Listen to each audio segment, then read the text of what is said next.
I regret to inform you that the internet still does not know what tariffs are, why they work, how they work, and their origin story in making America great. I am going to briefly read to you a passage from the New York Times bestseller, Unhumans, The Secret History of Communist Revolutions. Do you know why the United States did not undergo a communist revolution during the era in which everybody was going through a communist revolution? Do you? It was because of men like John H. Patterson. John Patterson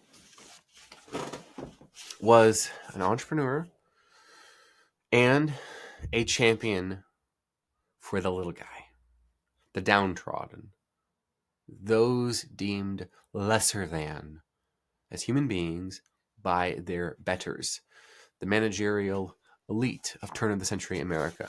I'm not going to read this to you from chapter 13, The Plan.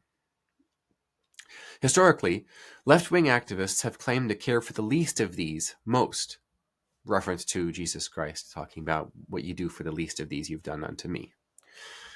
We do need the compassionate liberal, but we need to give them a better system than merely the goal of helping with zero accountability government dollars that do more harm than any good, as discussed in Chapter 9. Consider the life and work of John H. Patterson, the turn-of-the-century entrepreneur and philanthropist who made worker welfare as high a priority as profit. He introduced cleaner conditions, safer machinery, higher wages, and better hours to the workforce of National Cash Register, together with no-cost meal and entertainment opportunities. At first, these measures were criticized by fellow capitalists as extreme and unnecessary, but the Daytonians' outsized success persuaded the American industrial elite to treat their employees like human beings, not as unhumans. Interesting. Patterson's compassionate capitalist is likely why the United States did not suffer a hot communist revolution in the same period as Russia, Spain, China, and others. The American underclass had a ladder handed down to them so they could climb their way up into stable working class and even middle class prosperity. Unfortunately, from the 1970s onward, our elite have kicked the ladder down. They imperil themselves. We then go on to talk about how our modern day John Pattersons, who have the means to rescue the have-nots of America from socioeconomic destitution and paths to resentment, we lay out what they can and should do to prevent them from being unhuman. Now, John Patterson operated in the same period as President Theodore Roosevelt. I'm going to grab my phone real quick. It's called We Do a Little Tariff Persuasion. Tariffs were popularized by President William McKinley, who, after being, he was a representative at the time he supported tariffs. Unfortunately, he was assassinated by an anarcho-communist in 1901, which made his vice president, Theodore Roosevelt, president, who was president through 1909. I'm going to read a few things to you from Teddy Roosevelt. Our past experience shows that great prosperity in this country has always come under a protective tariff. Why? If business has prospered under tariffs and is prospering, it is better to endure for a time slight inconveniences and inequalities and some schedules than to upset business by too quick and too radical changes. Well, that sounds sensible. Preserve the principle which underlies our whole tariff system, the principle of putting American business interests at least on a full equality with interests abroad. Equality? American interests? Interests abroad? Well, that sounds reasonable. It doesn't sound extreme or radical. Oh, this is where it comes together. The well-being of the wage worker should be treated as an essential in shaping our whole economic policy. There must never be any change which will jeopardize the standards of comfort, the standards of wages of the American wage worker. Well, that sounds a little populist, doesn't it? There must always be, as a minimum, a tariff which will not only allow for the collection of an ample revenue, but which will at least make good the difference in cost of production here and abroad for the well-being of the wage worker. In my opinion, the American people favor the principle of a protective tariff, but they desire such a tariff to be established primarily in the interest of the wage worker and the consumer. He just keeps going. By the way, these are taken from Teddy Roosevelt's various inaugural addresses from 1902, 04, and 07 and 09, as well as one of his from 1912, which I'm about to read to you. No conditions have been shown which warrant us in believing that the abolition of the protective tariff as a whole would bring any substantial benefit to the consumer. Abolishing tariffs would certainly cause unheard of immediate disaster to all wage workers, all businessmen, and all farmers, and in all probability would permanently lower the standard of living here. That's exactly what happened.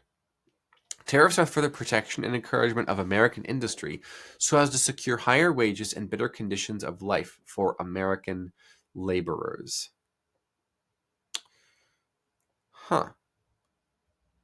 That's why Roosevelt is on Mount Rushmore. Did you know that? If you pay attention to left-wing media, they will purport that tariffs benefit big business, big corporations. Somehow. They don't actually explain it. They say that, like, well, everyone learned in the history class, that tariffs were terrible. They were a terrible idea. They caused recessions. They're terrible, terrible, no good, horrible, very bad tariffs. And they don't explain why. Like most leftist assertions, done either with a straight-faced or in a comedic tone like John Oliver or Jon Stewart, where something is said in a mocking way, like, nobody could ever take seriously tariffs. Tariffs are a terrifyingly bad idea. Clapter, clapter, clapter. And there's no justification given. And yet here, Mr. Tariff himself, Tariff Roosevelt, talks about the necessity of protective tariffs to protect American workers. Why? Roosevelt's vibes match those of John Patterson. These are men in the turn of the century America, politically and socially active, sociopolitically active, globally active, 1890s through 1910s, both Patterson and Roosevelt, and other men of theirs nature who agreed with them. So what is going on here? What is the purpose of tariffs? Well, if you understood what Roosevelt said, and I think you caught it, he talked about how this is sort of balancing out, making the math check out. If something can be made in China and sold in the United States for $1, and it takes American manufacturing a bit more cost in terms of US dollars from labor costs paying American workers, and it sells for $1.75 or $2, then all things being equal, no protective tariffs whatsoever, what's likely to happen? Well, the American consumer, seeing $1.75 versus $1, which are they likely to choose? Well, they're likely to choose the one for $1. Now suppose 100% tariff shows up. If it's made in China and you're trying to bring it here and sell it, double the price, effectively. Now, it is asserted that the American protective tariff system is going to be passed on to consumers. That cost is going to be passed on to consumers. Tariffs are also called duties, right? This is where duty-free comes from, okay? So one country selling in other countries. Okay, you get the idea. Anyway, it's supposed that the import tax will be passed on to the consumer.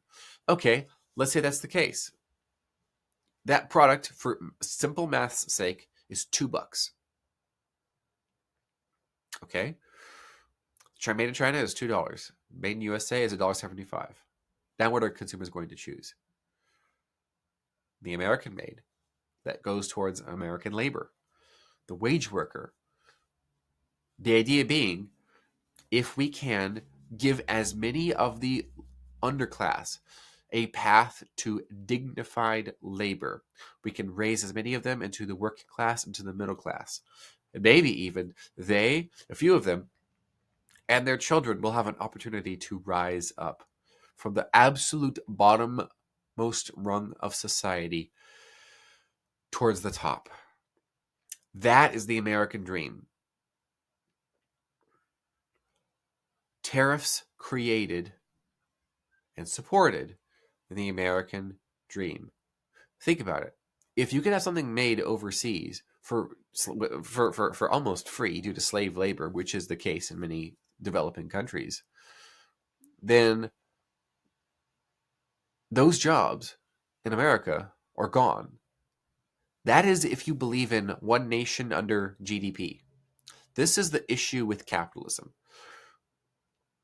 Ultimately, capitalism eats everything if it's allowed to.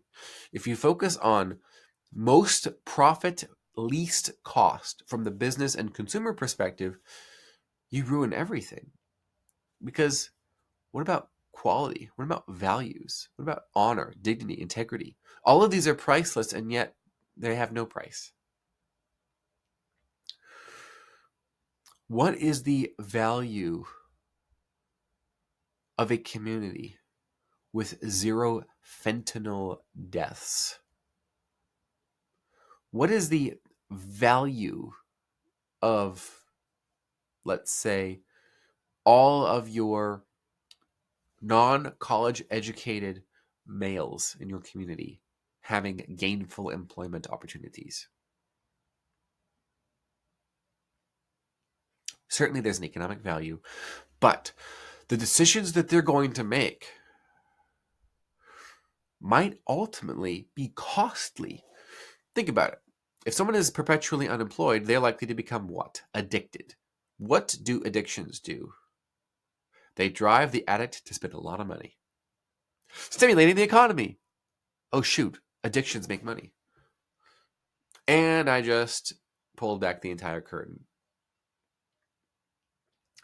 The reason we need tariffs is to penalize, to disincentivize the wiping out of the bottom of the ladder. If you can use slave labor to make your thing ultimately be sold for $1 in this country, that's the American consumer spending $1. But people who don't have jobs at all are going to be spending that $1. They're not going to be able to afford it. They're not going to even have the choice to choose it. If those people were gainfully employed, then all things even themselves out to the point where they can afford that $1.75. Government, a populist government, a right-wing populist government, can even use incentives and disincentives to make that $1.75 product 75 cents. We all know about things like subsidies, for example. That is sort of an anti-tariff domestically, if you understand that metaphor. This is not difficult to comprehend, is it? It's not difficult to explain. And yet, there is extreme opposition from Democrats. Extreme opposition from Democrats for this. And I now wonder, what did Democrats have to say about tariffs when Roosevelt was president? Oh, what's this? To say that a protective tariff is unconstitutional, as the Democratic platform insists, is only excusable on a theory of the Constitution which would make it unconstitutional to legislate in any shape or way for the betterment of social and industrial conditions.